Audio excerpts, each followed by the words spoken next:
Today we're going to be comparing the Secretlab Magnus desk against the best electric desk I could find, the MojoDesk Solo Cube. The purpose of this video is not to determine which one is better, but to compare similarities and differences and help you decide which desk may be right for you. No matter which way you go, after spending a bit of time with each, you really can't go wrong either way, so let's not waste any more time and get into today's video.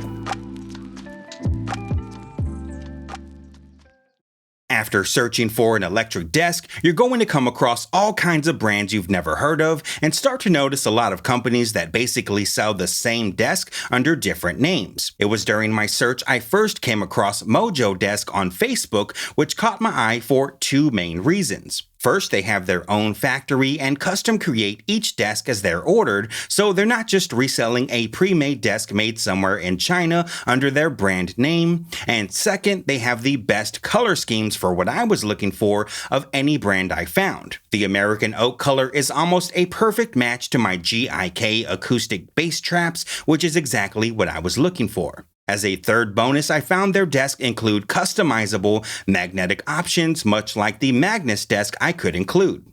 The Secretlab Magnus desk has a width of 59.1 inches with a depth of 27.6 inches. However, the actual usable space is more like 57 inches width, as these side magnetic clips for the mag pad are in the way, with a usable depth of only 23 inches, as the last 4.6 inches are reserved for the cable management system that isn't intended to support any weight. The MojoDesk Solo Cube 60x30 is actually 57.5 inches width by 27.75 inches depth, with a slightly better usable depth of 25 inches when you account for the curve, which means you can accommodate a slightly bigger monitor. The lack of depth on the Magnus was the main reason I began to search for an electric desk. Now, a benefit of the Magnus is that you get to choose from interchangeable magnetic leatherette mag pads, which snap on easily, so should you ever scratch or damage your desktop, it's as easy as ordering a new mag pad to replace it. Now, I'm a pretty oily person, and you can already see the stains here under my keyboard and mouse, so it's nice to know that should it get too bad, I can swap it out. The downside is that every design comes in black, so if you're looking for a pop of color, you're out of luck. With the Mojo Desk, you can order black if you like, but you have a range of different color options, including two of my favorite, American Oak and Weathered Oak, which have textured surfaces. With the Magnus, you'll have the option of adding an RGB strip inside the cable management tray to add some color. However, it comes with the caveat which we'll discuss later in the video. Something that stood out to me about the Solo Cube that I've never seen with any other electric desk is the cable management system, which is comparable to the Magnus desk. Both desks have magnetic snap-on cable management trays hidden under the desk along the rear, while the Magnus tray has the size advantage with a wider, deeper tray that goes from side to side. Remember, it also utilizes almost 5 inches of desktop space, whereas the Mojo Desk tray is completely hidden underneath and has a magnetic power supply if you don't have that many peripherals to plug in.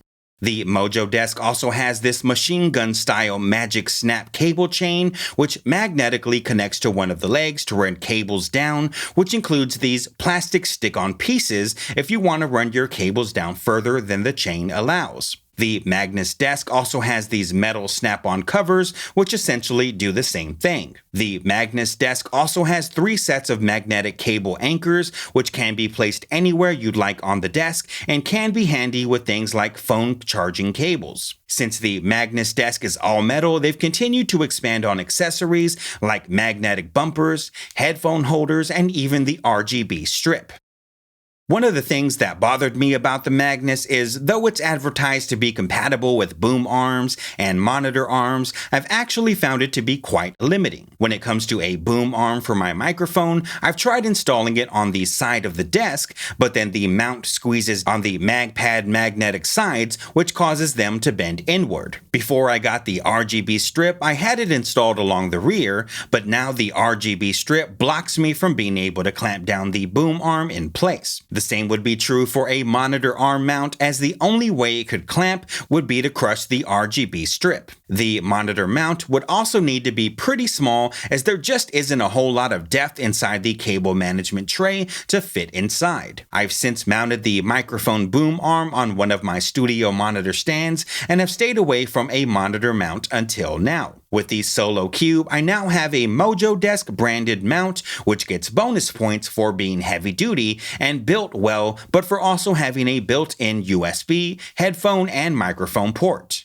Before I had the Magnus desk, I was using a 44-inch wide studio desk, which was fantastic at the time, but the 57.5 inches of usable desk space made me fall in love with the newfound space I was working with. I just needed a bit more on the depth side of things. Now that I've got the Solo Cube, I have two fantastic options to choose from, and I think instead of picking one over the other, I'm going to keep the Solo Cube for my main photo/video editing workstation and use the Magnus desk as a pure gaming station. With the Magnus 29-inch height, it matches up perfectly with Secretlab chairs, and with the height adjustability of the Solo Cube, I can edit hours on end and switch from sitting to standing as I need. At the end of the day, both are solid, great options, and depending on the aesthetic you're going for, should fully satisfy your needs. Now let me know in the comments below which of these desks would be better for you, and what kind of setup are you working with. Now that's going to do it for today. If you found this video helpful, be sure to give it a thumbs up and leave any comments, questions, or concerns in the comments below. Until next time,